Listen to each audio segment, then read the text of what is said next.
Cone, Gilas to digest Asia Cup run before possible lineup changes.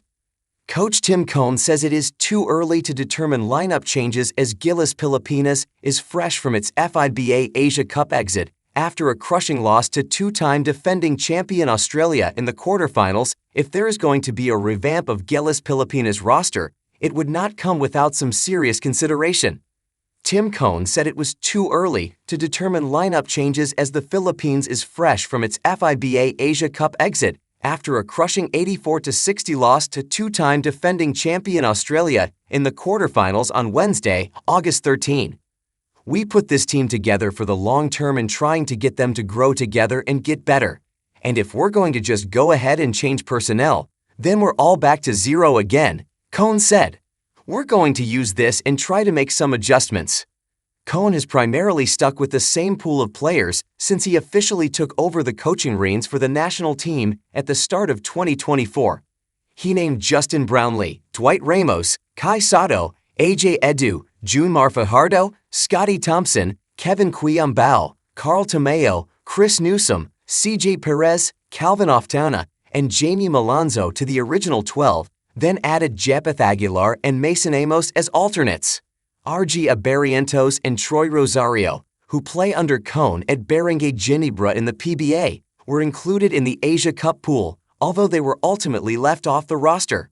The Philippines lineup has been under intense scrutiny by dismayed fans, especially after back-to-back losses to Chinese Taipei and New Zealand to start the tournament put the Filipinos on an early collision course with the Aussies, who have not lost in Asia Cup history. At this point, it's really too early to look and say that this is what we need at this point. We got to really digest this, we got to look at video, we got to see what's going on and go forward, Cone said.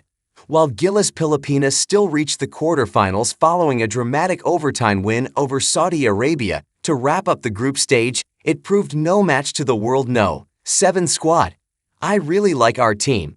I like the way we play, I like the togetherness, they're all good guys, and they're easy to coach.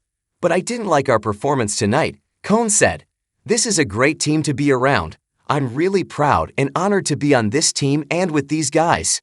But tonight was not a good performance for us. It does not get any easier for the Philippines as it once again faces Australia in the FIBA World Cup Asian qualifiers as part of Group A, which also includes New Zealand and Guam. A good news, though, for Cone and the team is the impending return of big man Kai Sato, who has been out of action since he suffered a knee injury in January. The big missing piece for us is Kai Sato. Hopefully, we get Kai, and that makes us a little bit more competitive, Cone said. Cone and the Samahan Basketballing Pilipinas have a couple of months to work out lineup changes before the Asian qualifiers kick off in November, with the Philippines facing Guam twice in the opening window.